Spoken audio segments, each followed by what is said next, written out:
Hello, Dr. Kessel. Hi, how are you? I'm good, thank you. How are you? Yes, I'm very well. Thank you so much for joining us. I'm just trying to, what I'm going to try and do, I don't know how this works, but I'm going to try and move so that you're in where I am, if you see what I mean. Okay. So you're coming up in that big box. Let me see settings a second. Um, Settings. Hi. Hi, Deepa. You okay? Yeah, Yes, I'm Dr. good. Thank Kessel. you. This is Dr. Deepa. So she's my sort of partner when it comes to Chat GP, and she's a GP as well. And we do kind of these lives together, but also do the videos together as well on our account. Yes, Hi, yes. Dr. Ketzel. Nice to meet you. Likewise, yes. Yeah, lovely to have you this evening. Thanks for joining us. It's my pleasure, You and okay? thank you for asking me to come on and talk about these things. It's something that I really feel quite strongly about the whole business about application to medical school, how to do your best at interview in particular. So spreading the news really that. There's plenty you can do in advance of applying to medical school, in advance of interviews, in order to do your best. So, yeah, it's nice That's to be great because my daughter's just done her A levels as well. So we've been through the whole the thing about applying for medical school and medical school interviews. So it's useful to have some tips from you. So that's why we thought, for prospective students and parents, it's best we have somebody who's got the expertise who could just come and have a chat with us. 100%. Yeah. here. Yeah, Dr. Kessel, are you able to put your camera on? Are you able to? I'm not sure. I don't know how to do that.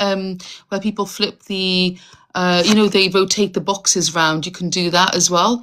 Are you able to do it, Deepa? No, or maybe you have to be a moderator. I don't have any moderations or anything.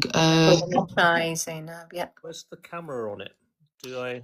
Oh, so if you click on your box, I think it should come up with like a camera Got it? Yeah. like option. I'm Yeah, sure. there I am. Yeah. And then it should change to your camera being on. Oh, there you are, Dr. Kessel. I don't know how to move it. So I'm in the side. Anyways, firstly, I just want to say it's an absolute pleasure to have you as our guest on our live. And I hope that this is not just a one-off live. I hope that we get to do more work with you on other topics if you're interested, or even the same topic. We do this every year, maybe, with regards to medical school. And firstly, there might be people joining that don't know myself or Deepa or yourself. So I'll just say my name is Zainab. I'm a GP, and Dr. Deepa. Hi, my name is Dr. Deepa. I'm a GP as well in Stoke-on-Trent. I'm particularly interested in sort of women's health and lifestyle medicine as well. So those are my areas of interest. Yeah.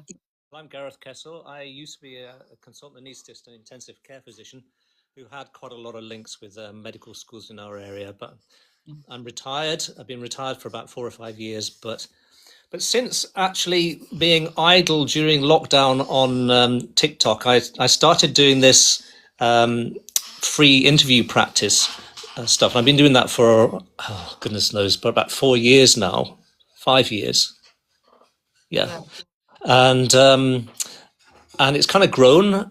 So every year I see people who are applying to medical school and I give them practice interviews. I see probably about 175 to 200 people a year.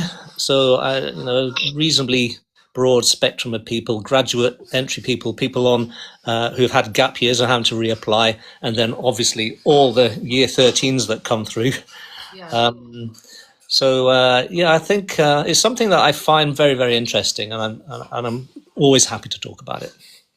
It's That's amazing. really great, Dr. Kessel. Yeah. Yeah. And that's why I want to just say that you do this out of your own time.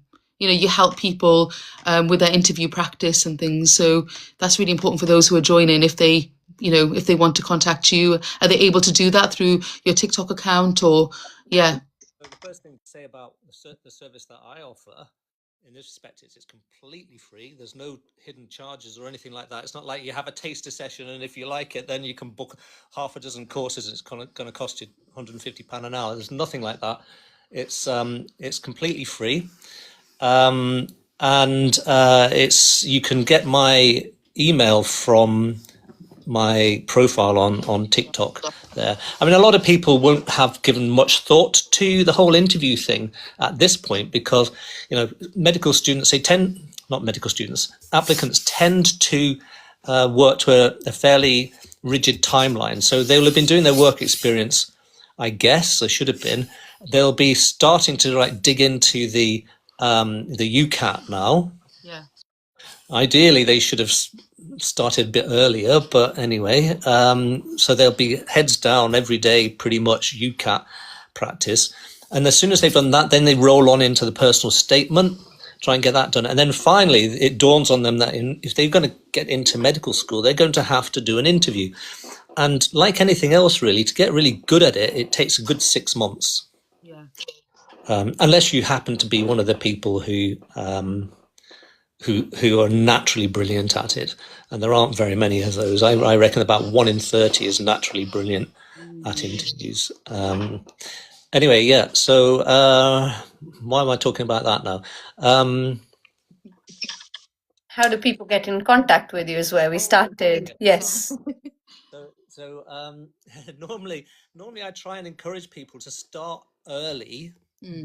Come if they're willing to come to me at an early stage before they've really got properly into the interview preparation, then they can do a practice, and it doesn't matter if they're really terrible at it, because as they say, somebody who starts off terrible, it's just the first day on the route to them becoming really great at something.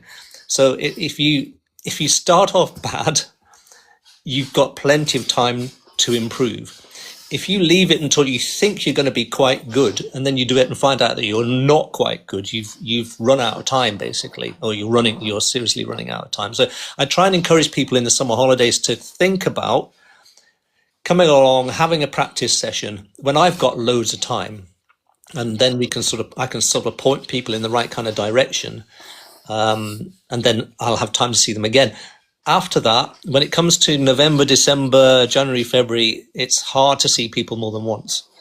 So, they can get in touch. If they go and if they actually do look at my profile, I don't think very many people look at my profile outside of the interview season, to be honest, because by and large, I don't publish much outside of the interview season. But if they do go on my profile and have a look and see the email, and if they want to get in touch, then absolutely, they're welcome.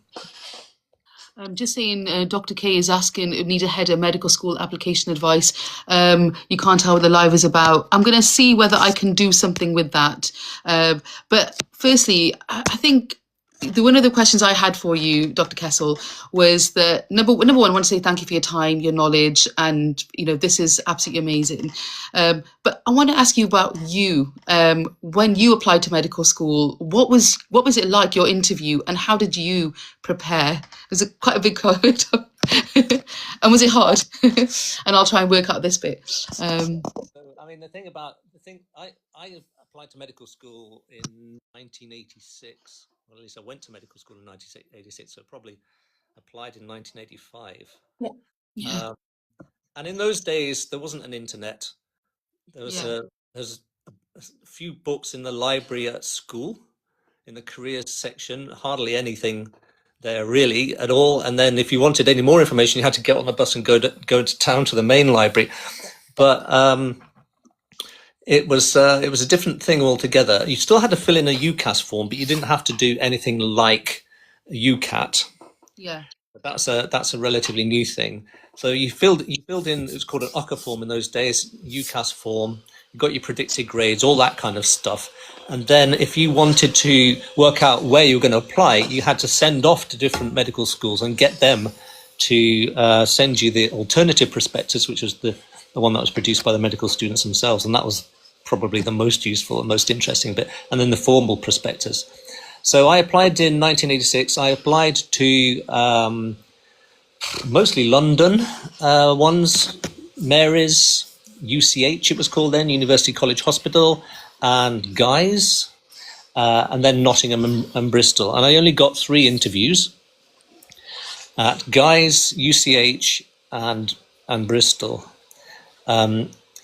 So we didn't have any kind of interview practice in those days. My parents both left school at 14, and I would have been, I know in the days that you could do that. So they left formal education really early on. So they had nothing that they could. In fact, my father passed away at that point, but I didn't get any help from them. The schools were very, very poor, and there's no interview prep at all. So it was completely blind experience for me. So the first interview I went to was a disaster, and the second interview I went to was still a disaster, but slightly less of a disaster. And the last one was for Bristol. And by that time, I'd got a bit of an idea as to what this was all about. But in order to get that knowledge, I had to waste 2 proper interviews along the way. So the interview at Bristol went pretty well, and I got an offer from there. But I think the thing that is sort of relevant to people today is that the way they did it at Bristol, you had to stay overnight. We had the option of staying overnight, and I didn't talk to anybody from the time I got off the train to the next day when we were being taken on the tour around the medical school. And the guy who was doing the tour, he was at the front. I just needed to talk to somebody. So I was there, I was saying, oh, that's really interesting. What about this? What about that? What about this? And then when I actually got into the interview, who was there but the fella who I'd been talking to for the last 45 minutes? I kind of done an informal interview, but in the process, I'd shown how enthusiastic I was. So, it didn't matter about the nerves. If I had any nerves, he'd already seen that I was genuinely authentic about wanting to be a doctor and being interested in what they had to offer and so on. So I guess in that respect, the authenticity, I had the opportunity to show some authenticity, and authenticity at medical school interviews is huge now. And the reason for that is that, well, I think it's because of the internet, basically. You can go onto the internet and you can get an awful lot of information about or advice about how to perform an interview. And so people they go to the big websites, the Medic Mentors and Medic Portal, all these kind of places. And there's advice as to how to do the interview, the things you must know, the things that you are supposed to say whenever you're faced with an ethics station and all this kind of stuff. And the problem is that everybody does that. And then you end up with a whole lot of people who sound pretty much the same. And then they're almost reciting the information that they've got off the internet. And so when somebody comes through who sounds genuine and authentic, they really stand out. So, I mean, I can go into a lot of detail about the authenticity thing, and how to show authenticity or give the impression of authenticity, even if it's not actually, true to yourself, if you like. There's lots of ways in which you can do that, but really that is what they're looking for now more than they ever have done. Just because you get so many robots coming through saying the same things all the time. That's really perfect, isn't it, Dr. Kessel? What the medical school are looking for is that uniqueness, isn't it? It doesn't want everybody's just reciting from something that's been, said or taught by someone else. They want that unique personality, what they bring to the career medicine, isn't it? And sorry to interrupt. What were you going to say? No, what you were talking deeper. Oh, sorry. I was just. Oh, sorry. I was just saying that's what medical schools are looking for, isn't it? It's a uniqueness everybody brings into that career. It's not sort of, I've had 120 hours of interview practice. I'm going to be amazing because I'm going to do the script that somebody else has written for me. It's not a drama exam, is it? It's what you bring. It's your character. It's what you bring into that interview. And if you and it takes practice to demonstrate that, or get used to having an interview voice which is authentically you, and having the confidence to know that what the things that you're about to say are the kind of things that the interviewer is actually looking for. So one of the things which I think is one of the most valuable things I offer is exactly that. So somebody will come, I'll ask them the questions, and then they'll give their answers. And then I'll say, yeah, that stood out. That's your gold. Bring that forward, put that back. I'm not interested in this, because everybody is, it's like, you're false. In interviews often ask you to describe the things that you're weak at, all this kind of thing. And so a few years ago, we would get, everybody was a perfectionist. And then last year it was public speaking. Everybody has difficulty with public speaking. And they go in cycles like this. So no, you need to find something which is authentically a weakness and genuine about you, and then try it out on somebody who knows. So your weakness may be a red flag, but if you tried it out on somebody, they'll tell you whether it's a red flag or not, and then you can sort of carry on authentically speaking. But yeah. So what were we talking about then?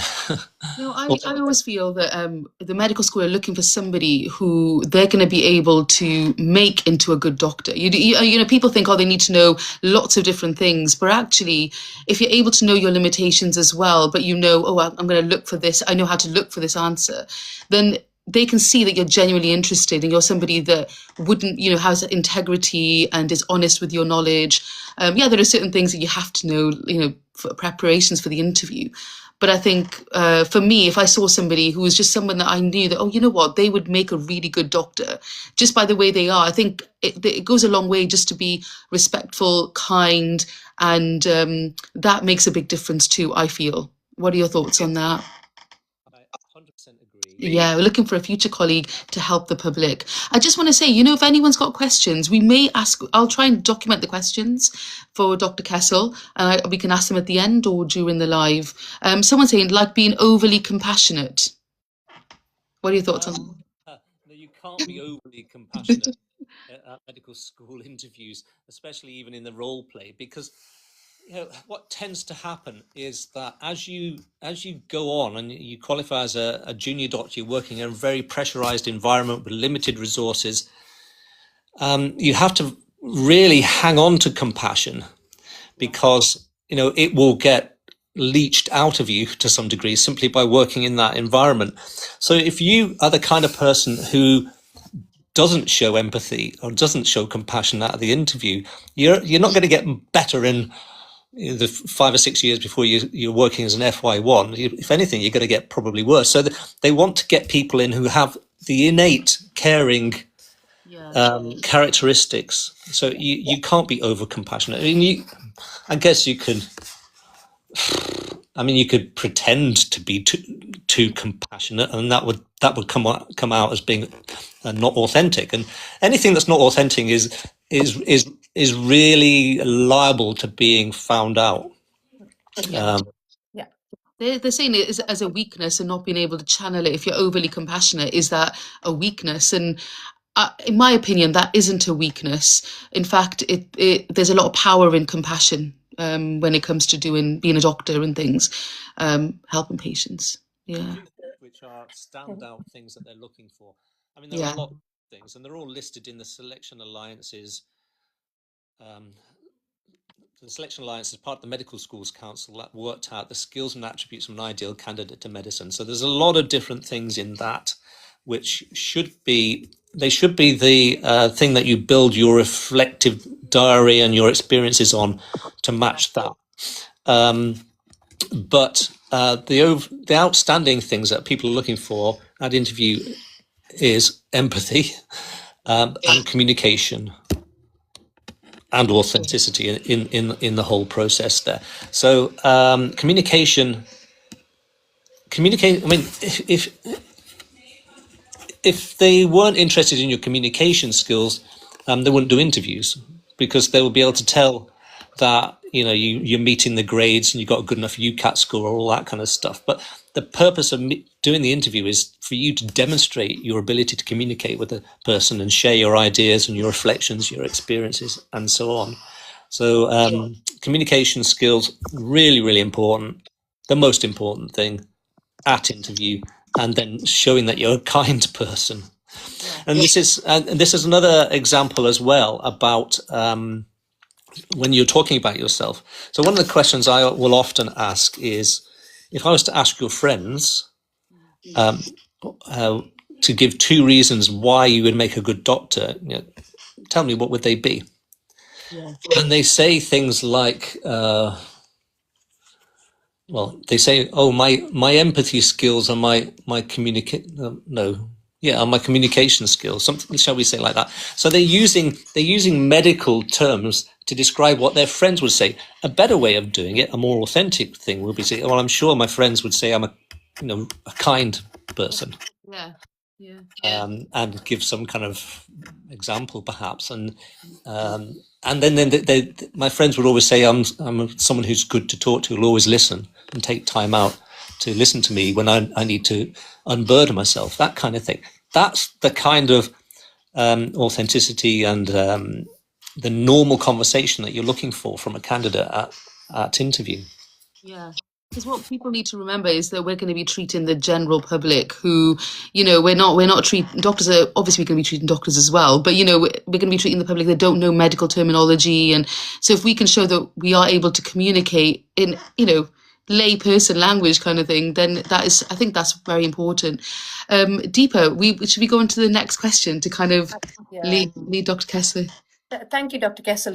Those were top tips, really, bringing out your uniqueness, being kind, and sort of, showing that you're a kind, empathetic, compassionate person. Those are really good qualities of a doctor, isn't it? And that could be one of the questions, because, what are the qualities of a doctor is something that gets asked repeatedly in a medical school interview. So thank you for that. The question I've got for you is, you've been doing this role for over 20 years now. And what sort of changes have you seen with regards to the selection process? Well, I mean, the first thing is, as I said, the UCAT. That's another big stage in the whole application process, and one that is extremely important. So it was brought in as a way of leveling the playing fields for to try and take into account that some schools prepare people better than other schools, and it's your opportunity to show your innate intelligence and that you've got a good brain. So they brought this in, and the idea was that you couldn't really train for it. It was going to be like an IQ test, and so that would sort of take out this business about people not being able to afford the kind of tutoring for it. But what they realized, they publish, and I think they probably still do, they publish year-on-year results. And what they did find was that people had to take it a second time, in reapplication. They always did better than the people than they did the first time round. So so this is kind of like, it means that their premise is basically blown out of the water. And then a whole load of people came along and said, well, we can train you. And that's where you get the whole commercialization of UCAT. But I mean, UCAT's extremely important because it will determine where you can apply. So when I see people for their practice interviews, I'll ask them where have they applied, and they'll tell me, and they'll sort of list off sort of places like Keele and Sunderland and other places, and I'll say, so you're not happy with the UCAT score, were you? And say, oh yeah, I didn't do as well as I would like. So that's what tends to happen with your UCAT. If you don't pay enough attention to it and start early enough and really work at it, then you're going to end up with a UCAT score that you're not really happy with, and you're going to have to apply to places that you didn't really want to go to. So that's the first thing that's changed, is the UCAT. Personal statement has been downgraded in terms of importance. It used to be extremely important. And I remember whenever I first started doing this, it's over 20 years ago now, we used to get big brown envelopes in the post every weekend full of people's personal statements, and we had to go through and mark them to see who we thought would be the kind of person to invite to interview. And there's a lot of work to it, actually, especially if you're going to do it properly. And now that's gone. So, personal statements, you still have to do it because they can be used as a tiebreaker. They can be used to check your motivation, to make sure you're not trying to apply to engineering at the same time. And look for big red flags. But yeah, tie breaking is what people mostly use. Oh, it can also be used as an MMI station as well. So you have to write one, but it's not anywhere near as important as practicing for the interview or practicing for your UCAT. And now that they've just changed it a little bit, you've got 3 questions that you have to answer. Last year, people were not really sticking to it too tightly. I think for medicine, there's a lot of stuff to get in, and it doesn't really fit in properly with those 3 questions. So, if you're struggling with that, I would suggest don't burst a blood vessel over it. Try and get down the important things that are important to you when you're applying to medicine. So that's the first thing is the UCAT. The personal statement's been downgraded. The next thing is, I would say, the availability of information. We just talked about this to some degree, but there's so much stuff out there. Then there's a chance that you can just use it to depersonalize your own application, as we said, and try and perform in the way that the guy on TikTok says, this is what you have to say in order to smash your interviews. So there's that, but there's loads and loads of information to help you as well. Good stuff.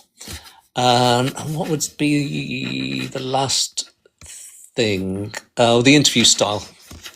So the interview style, most places are MMI now, whether that's actually in person or online. A few places still do panel interviews. I, from my perspective, much prefer a panel interview. Yeah. It's so much more interesting, and you can start to get to know somebody a little bit better with a panel interview. But for good reasons, it's mostly MMI now, and that, I think that's better for a lot of people. But actually, no, I prefer the panel. Yeah. So yeah, they're the main changes, I would say.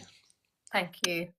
And my question would be that why did you get involved in the medical school selection? How did you get involved? What drew you to that role in the first place, I suppose? There's always, whenever you go through your career, you think back at your experiences on the way through, and then you think, I'd like to be on the other side of the desk.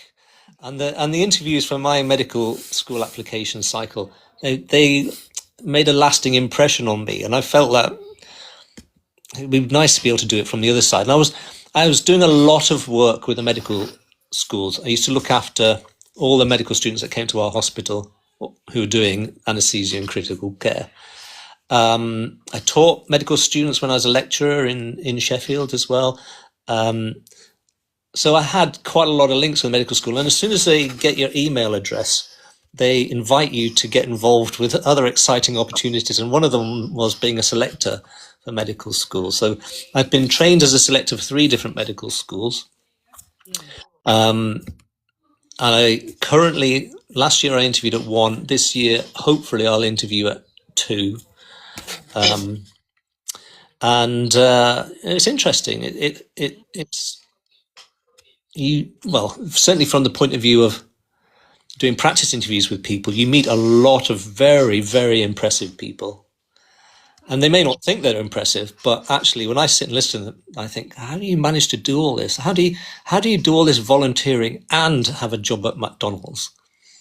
And get your A-levels done and do your EPQ? From my perspective, it's meeting a lot of very, very impressive people. And the same thing, you can get that a little bit with actually doing the MMI circuit, but it's not quite, as I said before, in a panel interview, like I have to do with people who are coming to me for interview practice, you do get to know people and get the chance to be impressed much more easily. So yeah, I think that's probably the main reason why I do it. The other thing is that I remember I was on Twitter before it was bought over by Yaman, so I moved away from that.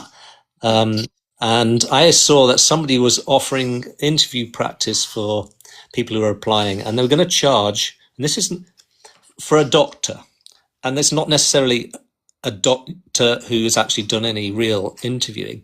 They're going to charge £110 an hour for practice sessions. I was outraged by this. I thought this is terrible. I mean, if you are actually offering a good product, then you're excluding a lot of people who can't afford that kind of money, and that really bothered me. So I put a post up saying, "I'll do it for free," and then got quite a lot of people on Twitter, and they seemed to think it was useful. I really enjoyed it, the whole thing. So when I came over to TikTok, I sort of carried on with that, and Well, remember, a lot of like you said, a lot of these doctors who are advertising their kind of courses, they haven't actually been interviewers. They're like F1, F2 doctors who've just been through the process themselves. And you're right, that a lot of people can't afford to send their kids to these courses, or they, and it does, a lot of people miss out. And it's amazing that you're offering this service for free, and you're really helping so many people with interview skills that will hopefully get into med school and become wonderful doctors. And someone was saying here that what preps, and Sabina, we're going to be talking about that, about interview preps. That's what we're doing at the moment. And if you're dyslexic and you don't score well in UKCAT, do you know anything about that? Like, is that a mitigating circumstance if they don't score as well?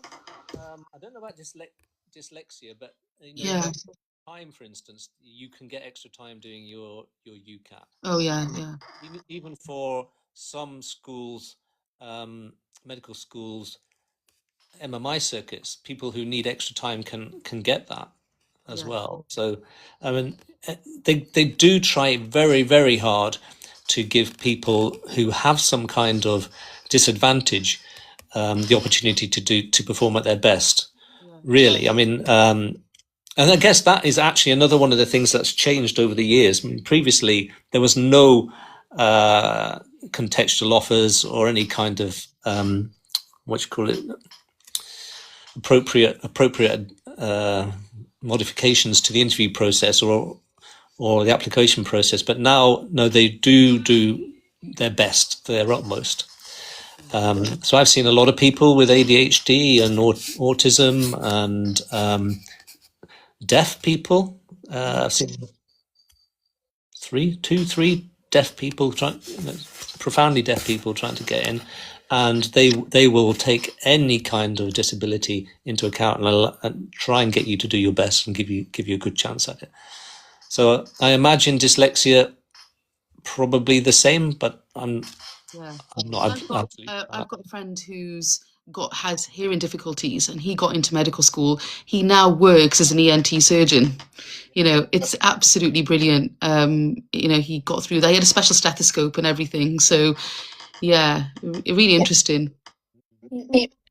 I just wanted to share one of my experiences last year. A charity organization approached me to sort of do a one-day medical school interview mock session. And you just, when you were talking about sort of, how you're really amazed when students come in, and they just talk about all these wonderful things that they've done that whole day. I learned a lot, I have to say. There were so many really good students, the way they communicated, the things that they said, how the passion that they showed was just amazing. And it was really fulfilling day. And I can see why you want to do this, because after doing that day, I was like, oh, I should do this every year, because our charity organization does it every year. And I was thinking, I should come again and do this, because not everybody can afford to pay. And this is free. Yeah, no, it's great. And it's good that you saw people talking to you in the interview situation and showing I'm going to keep on going on about this. Authenticity is so important, because actually in the real MMIs, you do tend to hear a lot of very similar things. Yeah. So the classic is the Duke of Edinburgh. A time whenever you've shown leadership.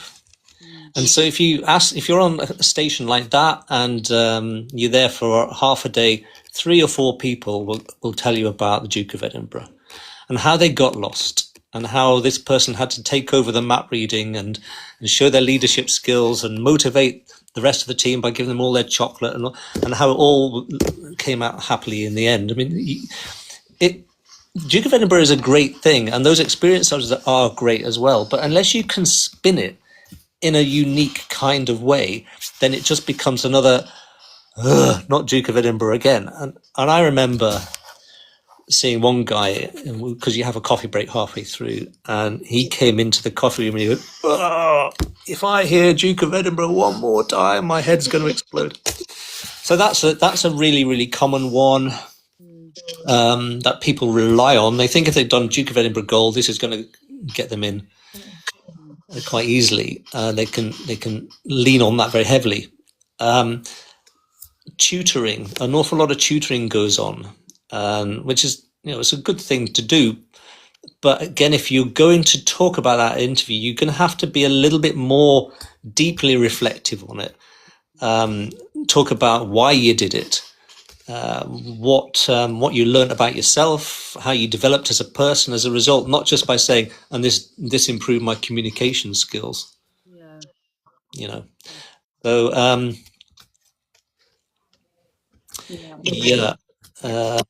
yes, authenticity again. I know quite a few medical students that do tutoring during medical school as well, and they've got their own little companies and things, and they kind of fund some of their medical school life with tutoring for 11 plus, for example, or just maths or English GCSE. Or do you know anyone deeper? Oh yeah. I know quite a lot of medical students who actually do tutoring, and I know somebody who's actually does a lot of UCAT preparation and interview practice as well. Yeah. Yeah. I mean, if it's not prohibitively expensive, then great that they do it. But you don't want anything which disadvantages people who are from a non-traditional background, really. Yeah. I mean, having said that, as I said, the whole idea of contextual offers is a relatively new thing. And people who do come from a widening participation background they really do need to know that they qualify for it. So it's a bit of homework to look at the medical schools where they would qualify for the extra help, the summer schools, the interview practice, extra work experience, and then most importantly, contextual offers. So and I think that's very, very important. So for some medical schools, well, they'll use whether or not you applied for the UCAT or got the UCAT bursary as their way of working out whether or not you will qualify for widening participation help. Yeah. Thank you for that, Dr. Kessel. That's quite important for students to be aware that there is widening participation, the contextual offers out there, and they could use that. That's really good. The next question I wanted to ask you was, before we moved on to the actual interview itself, how much is appearance and nonverbal communication important in an interview setting? Well, appearance isn't important really at all, so long as you don't stand out either for being overdressed or underdressed, meaning it looks like you haven't taken the whole thing seriously. So when it comes to what to wear, then so long as it's smart and clean, then that's fine. You don't have to wear a tie, you don't have to wear a jacket. I've seen people who perform extremely well, and they're wearing all kinds of funny things like cravats and bow ties, but you don't want to draw attention to yourself from your clothes. And I think this is particularly important for girls because it's much easier for them to draw attention to their looks by what they wear. So just as an example of this, I was interviewing this a lot of years ago now at one of the medical schools. It was a panel interview, and a girl came in and she had a suit on, like a two-piece suit, and obviously got new shoes on, and she'd had her hair done and all the rest of it. So you'd say well presented. And then whenever we'd done our scoring, so we scored independently, and then we had to confer at the end of it to try and work out what their overall score would be. And it's supposed to be done in silence, but this other interviewer was going, oh, oh, oh. And she said, do you know what? I couldn't warm to her. She was so prim. I'm thinking, what? So from her eyes, I just saw her as somebody who took the interview seriously and dressed smartly for it. From her eyes, she thought that she was drawing attention to the way she looked by the way she dressed, and that had put her off. So the purpose of telling you that is that you just got to dress like you would dress as a junior doctor on the ward. So, you know, if you've got long hair as a girl, you pull it back. You wear, you know, neutral type of clothes. If you haven't got money for smart clothes, then it's absolutely fine to wear your school uniform. I would just say don't bother put your jacket on, because it's too hot in interview rooms, generally speaking. And people are all sort of, they're going to get sweaty as well, but you don't want to make yourself uncomfortable. And also, I think the blazer, especially if it's got this kind of school badge on it or piping or anything like that, it can make you feel like you're at school. And what will happen is that you will interview in the style of somebody who's a school child, and you'll almost see the person who's interviewing you as a teacher. So you react in that kind of way, and that's the vibe that will come through. If you're dressed in normal, comfortable, smartish clothes, then you'll feel like a young adult who's out of school, and then you'll perform in that kind of way. And I have seen this quite a number of times with the practice thing. So sometimes I'll go into schools and do some practice MMI type stuff with them there. And they'll be in the school uniforms, and you definitely get a school pupil teacher vibe. And then on occasions, I've seen them outside for online practice, and they're barely recognizable, and they perform completely differently and so much better. So that's a long-winded way of saying don't worry too much about what you wear, but make sure you're comfortable, make sure it's clean, what you're wearing is clean and smart and doesn't draw too much attention to you. You know, like if you go in when you've had your nails done, for instance, and they're bright crimson and they're flashing around like this, you don't want people to notice your nails. They want to be listening to what you're saying and your enthusiasm. That's true, isn't it? People want to see you as a doctor, and that's how you've got to present yourself at a medical school interview. And the non-verbal stuff that you're referring to, that's very important. Mm-hmm. And this is another thing, going back to, well, there's a number of interview effects that you have, but the overwhelming one is the halo effect. And I talk about this a number of times on TikTok, because a lot of the halo effect, which is basically people crediting you with a higher mark because you brought some kind of life into the room, some enthusiasm and some brightness, and you've brightened their day, the interviewer's day, just by your demeanor, the way you've come in. So that's the halo effect. And a lot of that is non-verbal. You know, it's, do you engage? Are you using your hands to express how excited you are about, you know, the chance to go to medical school? All of these kind of things, the non-verbal stuff is really important. I mean, the other thing is, which is a negative, is looking down all the time. You don't want to be doing that. You don't want to be staring at the person in a kind of freaky kind of way, but, you know, maintaining reasonable eye contact in the manner of somebody who is enthusiastic, talking about, you know, getting into medicine and the exciting things that they're looking forward to. So yeah, non-verbal stuff, very, very important. Very important. Thank you so much. Yeah, thank you so much. And in terms of, we've spoken about what are the good practice when it comes to interviews with the dressing, non-verbal. I mean, what makes, I guess, this is not a very quick answer. It's going to be a long answer. But what makes a successful candidate stand out? Like, to you, like, can you sort of tell us about an interview where you were really impressed with somebody and why you were impressed? What made them stand out? again, it's the sense of having met the genuine person. Yeah, authenticity. From authenticity again. That's the most important thing.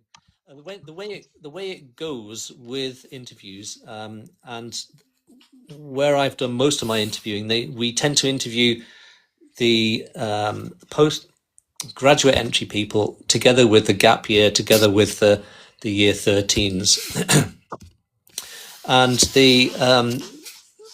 the graduate entry people are always better. Really. They bring much more life experience. They've committed themselves to this change in direction, so they've really thought it out. They've tested themselves out in difficult situations to know that this is really what they want, reflected on, and they're able to talk about it and talk about these experiences in a normal kind of way. And you can compare those people with people who are year 13s who've done a lot of research, but they're coming and they're bringing buzzwords, and they're behaving in a way which they think is going to be ticking off marks all the time. So long as they can say this buzzword, the Fraser guidelines, all this kind of stuff, they think that that's them doing a good performance, but actually it's not really necessarily. And sometimes people get in having done an interview like that, and they go around telling people then, oh, in order to do really well and get in, then you have to say these things. But what might have happened is they got in despite having said all these buzzwords.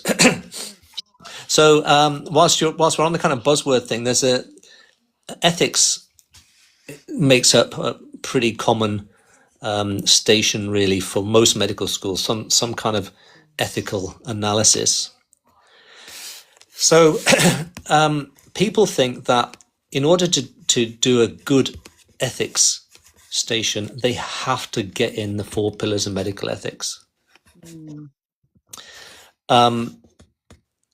And they feel as though, so long as they can say these buzzwords, they've done it well.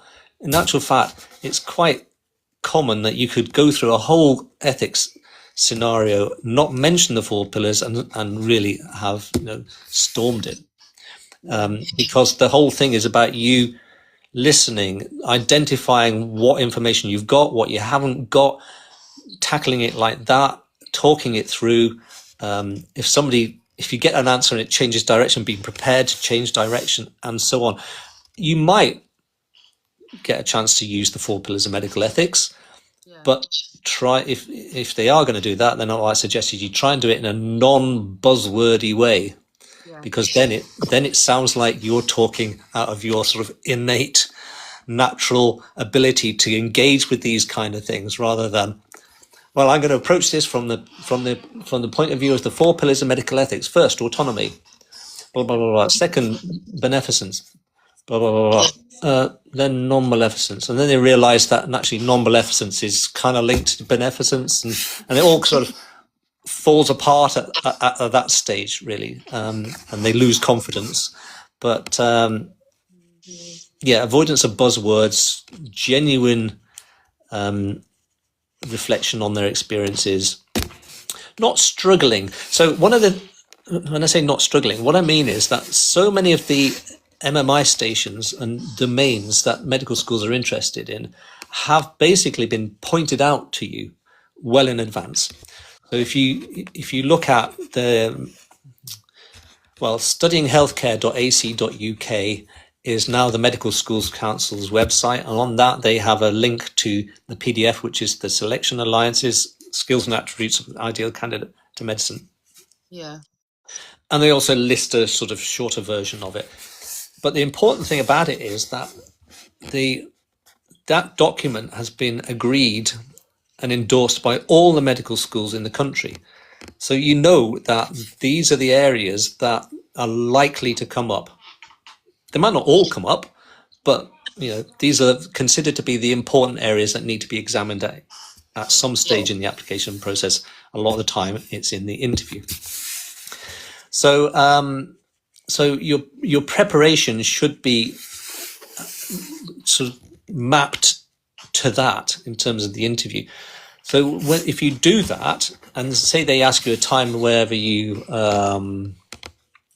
had to show resilience, because resilience is one of the characteristics, that's not a surprise to you. You'll have thought about it, and you'll have thought of an example, and you'd have had your reflections all in advance. And then the challenge is not whether you can pull something out of the air, it's whether you can then talk about it in a natural kind of way, as if you haven't prepared it. And even better is if you've got two examples, and then on the day you think, "Oh, do you know what? Which one do I feel like talking about now?" Yeah. So you're on the front foot. You're deciding. You're making decisions based on what you want to do, as opposed to trying to get something out there. And one of the things that is a bit of a heart sink, talking about things which are not such good good features of an interview, is when people take too long to start answering something which should have been predicted. Something very basic, So let's say, shall we say, why did you choose medicine rather than any other healthcare type career? And if they go, interesting question. Can I just have a moment to think about that and think, why do you need to think about this? I mean, this is so predictable that something like this is going to happen. But they've been taught, or somebody has told them, always take a moment to think.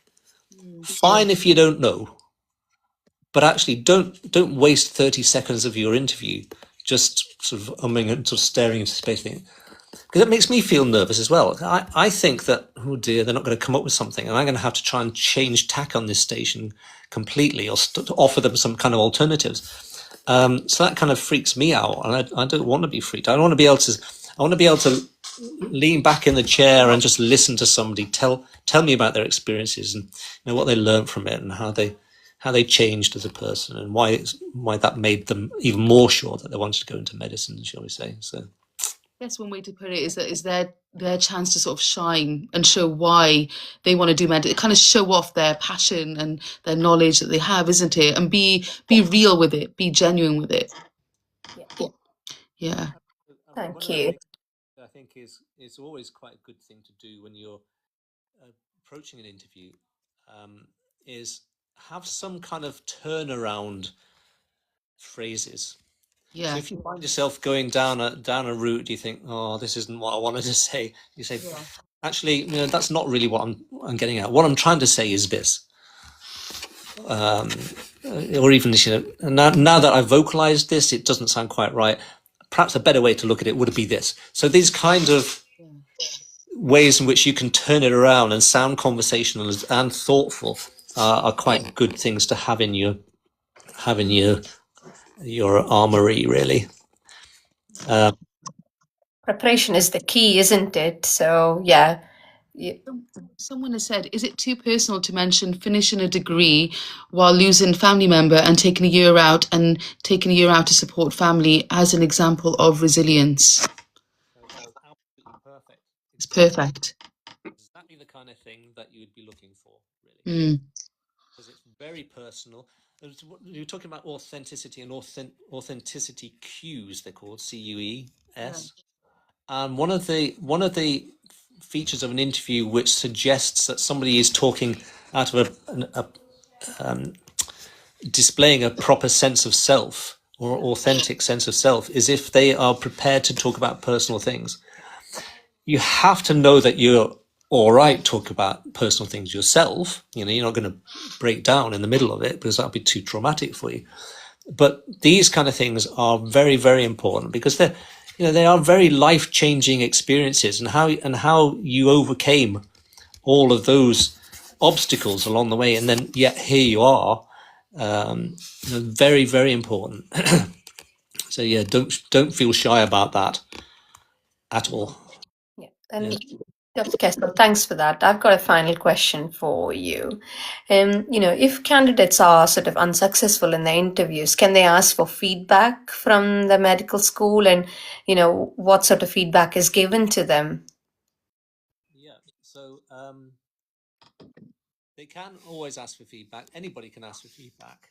The issue is that Well, first of all, people who do well never ask for feedback, as you might understand. The feedback they can get is always very limited, unless you have somebody who is extremely quick at typing and can get this all done. Because what tends to happen is that you do the MMI station and then they go off. I have a minute or 2 minutes to do the marking and then make the comments. That's not a lot of time, really, especially when you've got to do it all on the iPad. That's the way we do it. And the iPad, the keyboard's not working terribly well, so it does tend to be much less detailed than people would like. But you can get it, yeah. And when it comes to reapplying, the best thing to do, if you didn't get in the first time round and you think there's a good chance that you can do better on your UCAT and you can get the grades that you need, the best thing to do is do some caring type work in a gap year. So what happens is that a lot of people then will start working as a healthcare assistant or in a care home or some other kind of hospital volunteer, that kind of thing. And they'll, for instance, a healthcare assistant, that is the difficult end of medicine, of caring for people, because so many challenges in there. And you go in and you're working in the NHS day in, day out in difficult circumstances with the general public who are also in difficult circumstances. So it's a very, very testing thing to do. And you can do that whilst you're working on your UCAT, getting that sorted out, or if you've got some of the retakes to do. But 6 months working as a healthcare assistant is absolute gold. You can use it for almost any kind of domain that you're going to be tested on.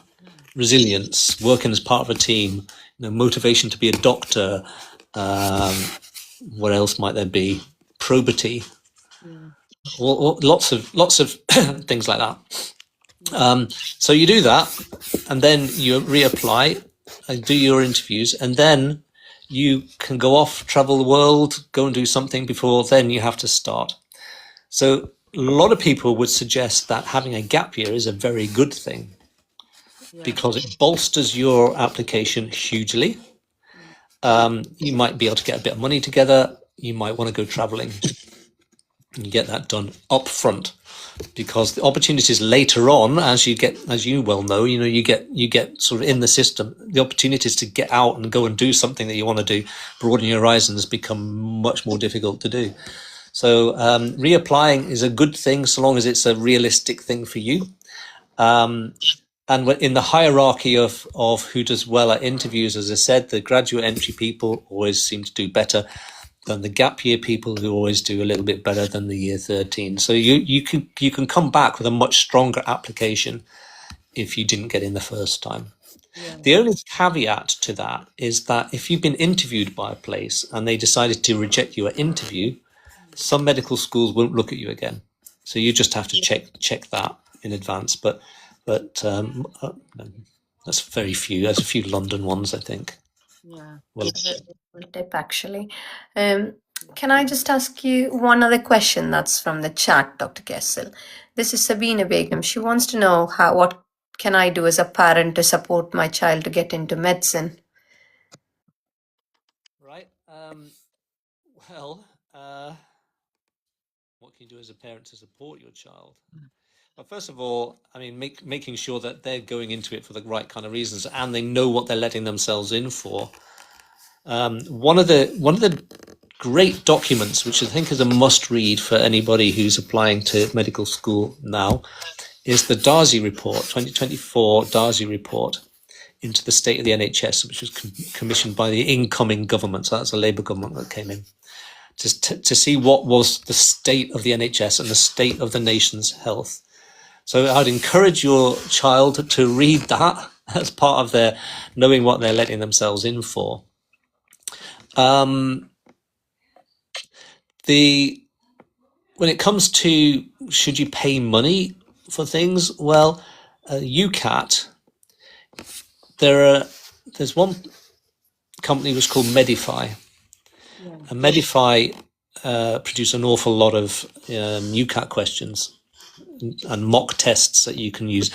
A lot of people that I see who did well on their UCAT say, "Oh yeah, Medify was well worth the money," and it's only, I don't know, I can't remember, for 2 months it's something like 30-40 pounds or something like that. It's not prohibitive. MedEntry as well, that kind of money is reasonably well spent. I don't think money doing interview practice with people is necessarily the right way to spend your money. Yeah, in terms of accessing resources for your child as a parent, I would encourage them to get out and get a job, Yeah, 100%. Yeah. which is, you think if you're trying to make it the environment the best you can for your child to do well at school and get in, do their volunteering, get in, you may be doing them a disservice by them not feeling like they should go out and get a job. Getting a job is, as I say, it's gold again, because you're interacting with the general public. You're showing that you can commit to something. You can work as part of a team.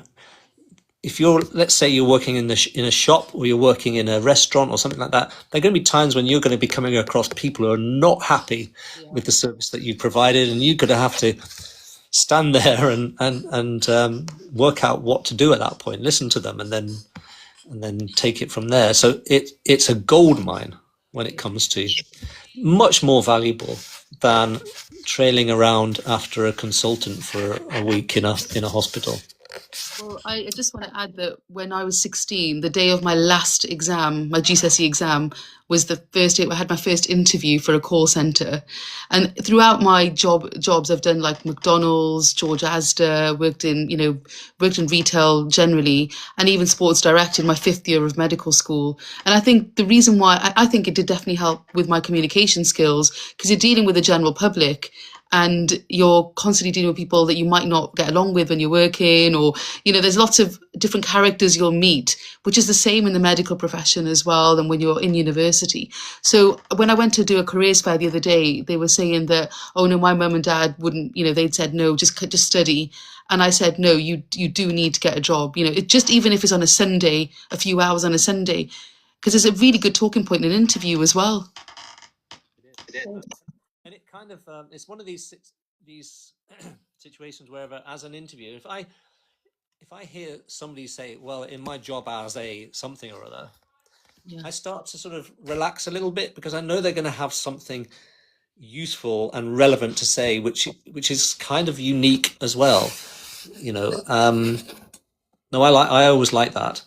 And the other thing I would encourage my child to do is commit to something. If you're going to do volunteering, like care home stuff, don't just do it for a week through school. Commit to it for months and months. The longer that you do it, the better. So again, this is something to run alongside a job, going in and interacting with the old people in the care home as well. But it's a matter of organizing your time effectively, isn't it? And again, question that comes up: how being a doctor and being a medical student is going to be very time consuming. How do you manage time yourself? What things have you learned to do? So then you can say, well, alongside my studies, I do this, I do this, and this has forced me to make sure I organize my time really effectively. And these are techniques that I've used in the past, and what worked for me. So yeah.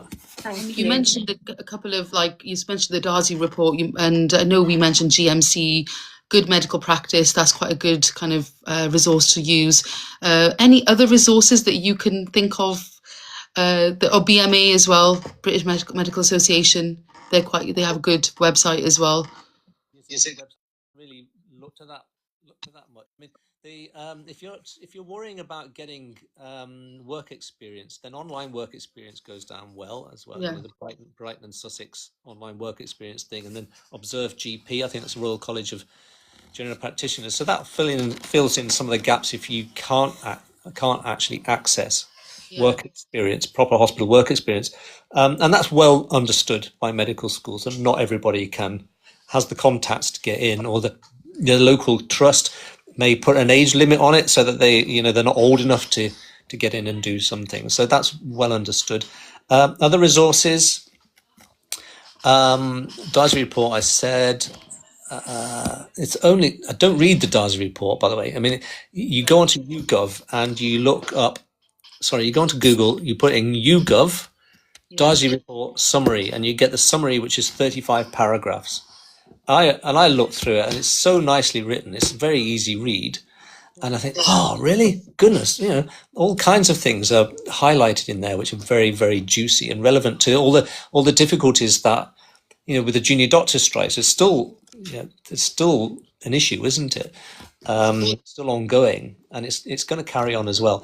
What else then? Resources. I did say studyinghealthcare.ac.uk. It's so the Medical Schools Council have combined with the Dental Schools Council and Pharmacy Schools Council, and they've got this joint website. You just click on the medicine bit, and there's lots of good links to good things to guide you, including a bit on interview preparation, which is reasonably good. What else? You've got to know the values of the NHS Constitution. Yeah. Some medical schools are really big on the values of the NHS Constitution. Others aren't so much. I can't remember, is it Leicester or Aston or somewhere like that? But it becomes obvious when you look at their websites. But you don't read the NHS Constitution. That's far too big, far too dense. I couldn't get through it. But you do need to know the values of the NHS Constitution, and then you can practice sort of dropping these into your practice interview answers. The websites of the medical schools themselves, obviously, but people have a sort of vague look early on, and then when they get their UCAT score, then they start to look properly. And you have to look at them really thoroughly, because sometimes deep down in there in a PDF file is something which is absolutely wonderful when it comes to you knowing more than the other people who've skim read the website. And they'll tell you a lot of the times what your interview stations are likely to be. So you make sure you have those nailed down. What else? The Medical Schools Council used to have a really good YouTube channel, but they've changed it now, and it's not so good anymore. They've taken down a lot of the webinars. There's still one or two webinars there about for teachers how to prepare their pupils for getting into medical school. Worth a look. Ollie Burton. Oh yeah, he's really good. Yeah. He's a really good educator. He has his own website, which is ollieburton.com, but he's on YouTube as well. Very good educator, and he's got a lot of good stuff, particularly on recent issues, like specialty training, post shortage, that kind of thing. And he's talking from the point of view of somebody who's actually been going through that system himself. His YouTube, YouTubes, tend to be about 25 to 30 minutes long. So it's kind of like a long form YouTube, if you like. You have to be prepared to sit and listen to it, but it's well worth, with a cup of coffee, just scanning through the things and think, that looks interesting, and listening to it. There's somebody who I've come across recently, a couple of people I've come across recently. One is a Cambridge University student called Erin McGurk. Yeah. And she has a lot of stuff on effective study methods, but also things like how to improve your conversation skills. And one of the things that she basically has says, which I've been doing, and I think it's actually quite effective, it's a thing called Wiki Roulette. Have you heard of that? Wiki Roulette? No. I haven't heard So basically, if you look at it, Wiki Roulette, it directs you to a completely random page. Oh, right. of Wiki, Wikipedia. yes. Yeah. And she suggests what you do is you read for 1 minute, you time yourself, and then you speak out loud about it for 3 minutes. Oh, wow. And the more you do, the more practiced you become talking off the cuff about things you've only just become familiar with. And it really does advance your communication skills, I think, and a lot of return for very little effort there, especially if you're an introvert and you don't like the sound of your own voice. Any other resources? I mean, it is worth looking at. So some of the bigger things like Medic Portal. Yeah. Whenever, for instance, you're wanting to know how does a medical school use its UCAT and it doesn't tell you on the website, it'll have something on that. What the competition ratios are like for each individual medical school, and it'll have something like that as well. So some of these bigger ones, they still have something to offer. Yeah. The other thing I found useful was when you've decided what medical school you want to apply, medical school websites do have information about the interviews itself. So some universities do have videos that applicants can watch and just get themselves familiarized with as well. So it's useful to look at individual universities as well. Also on YouTube. So there are like Lancaster's got a good one on YouTube, and there's one or two other ones that have said this is what we're looking for people who want to come to our medical school. Something came to mind. It's gone now. Anyway, so something to do with medical schools' websites. Never mind. It can't have been that good. Otherwise, I'd have remembered it. If you remember it, say it, then just no issues.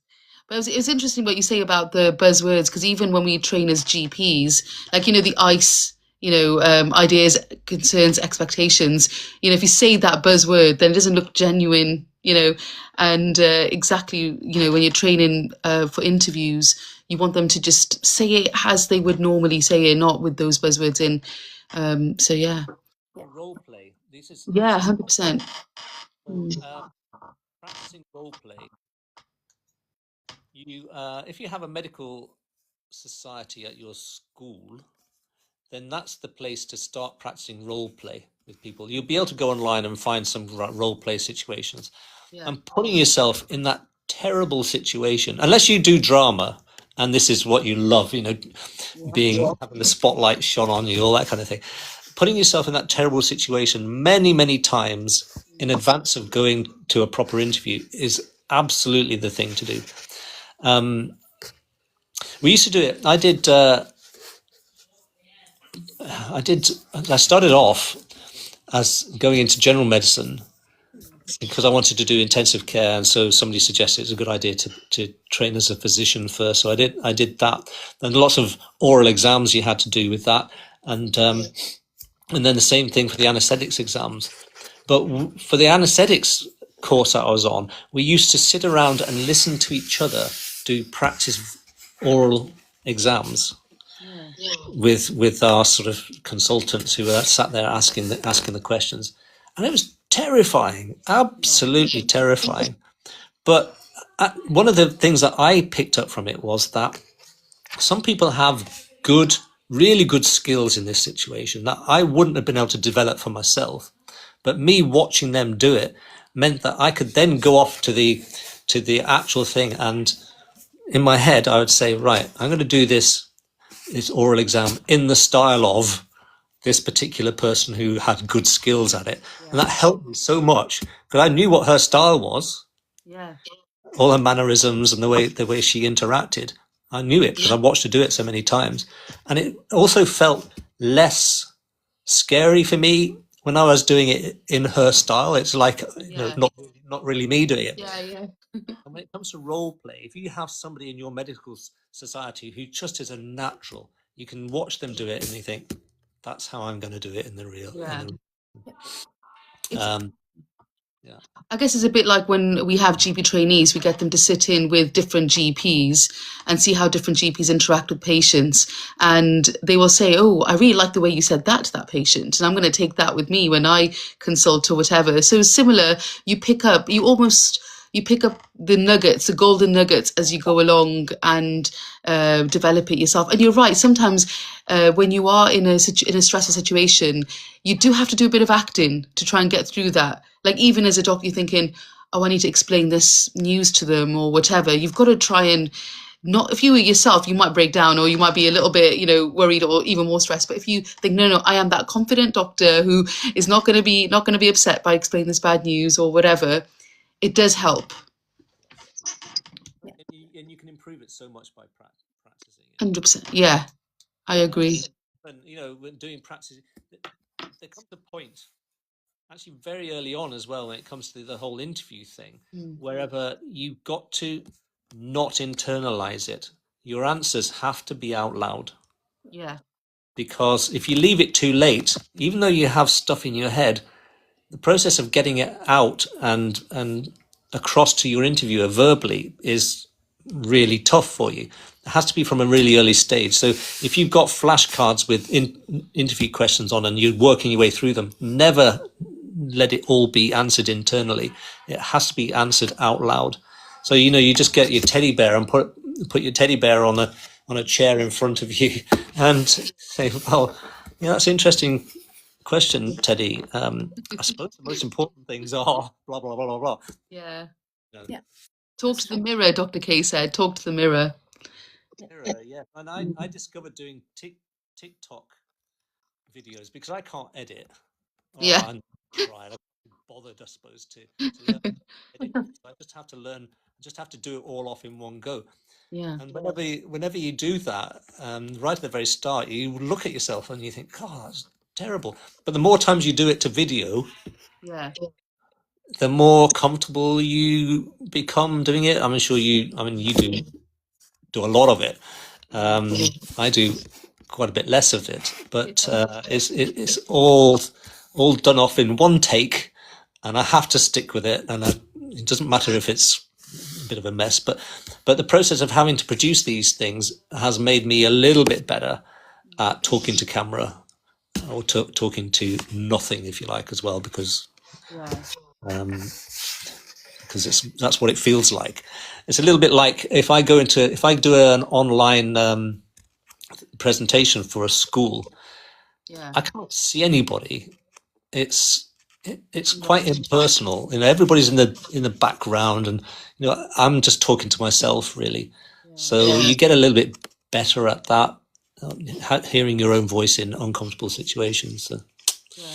I agree with you on that. When I went for my interview at Brighton, I travelled by train. I think I spoke to you about this last time we did a little the practice live, and on my way, I met quite a few people on the train because it was 3 o'clock in the morning and I got there at 10. It was a quite long journey. And everyone I spoke to, they were asking where I was going, and I was just saying, yeah. And they went, oh, why do you want to be a doctor? And I was just literally verbalizing everything that I was probably going to say in the interview, and just, any worries I had. And I just let it all out.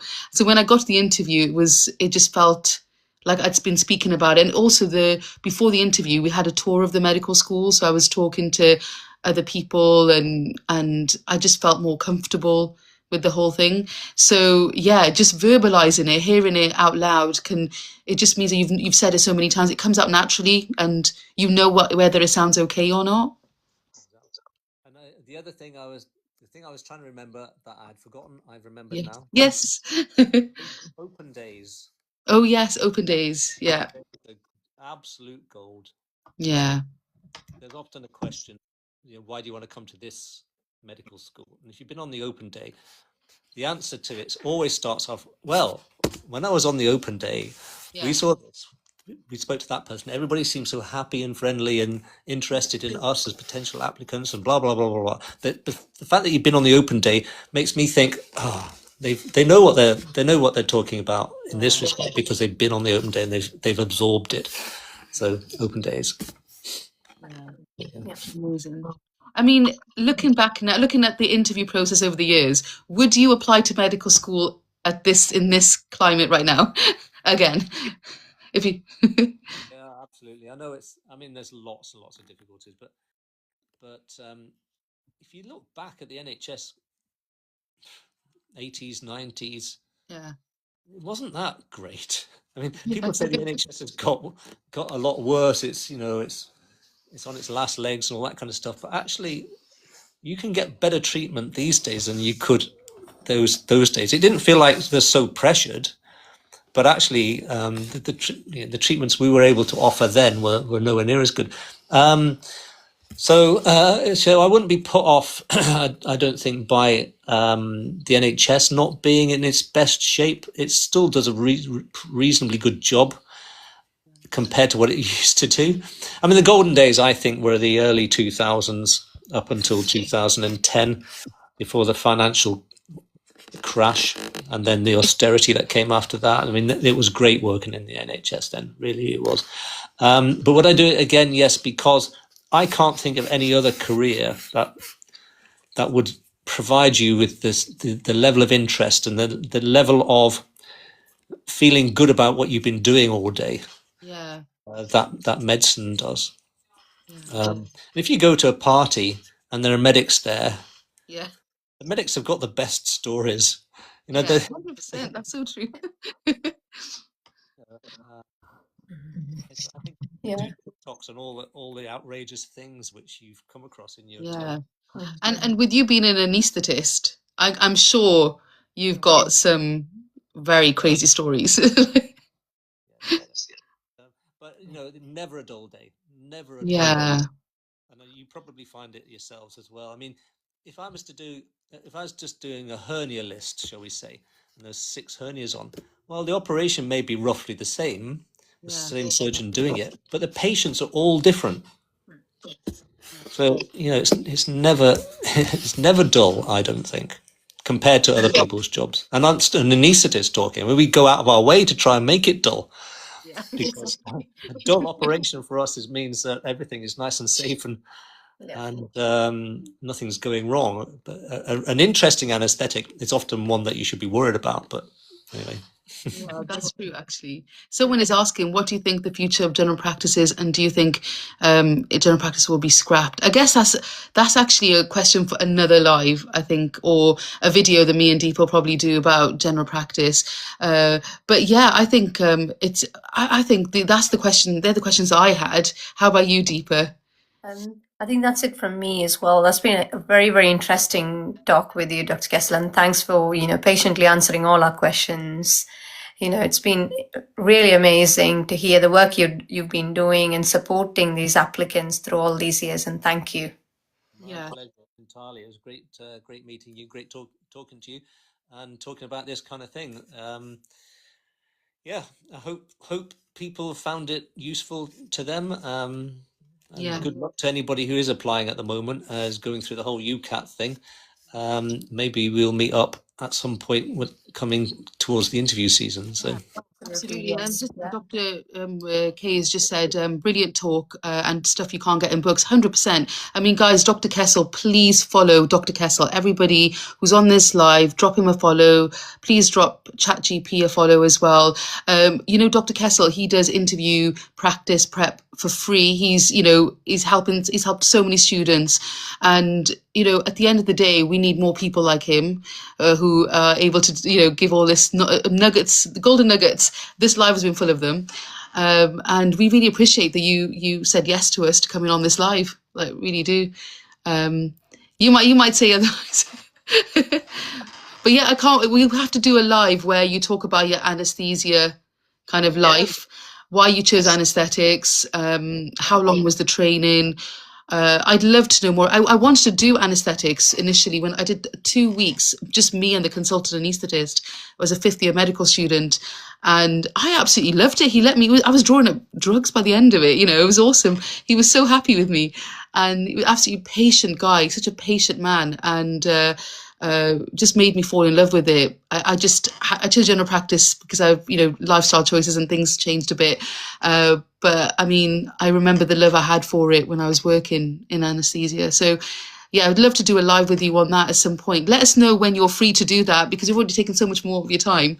I'll we'll talk about it. I'll have a look in my diary and see what's going on. And someone has just said, can we DM Dr. Kessel for more advice in medical schools in the UK? I mean, if you're happy for people to message you, just, or email you, his details are on his profile.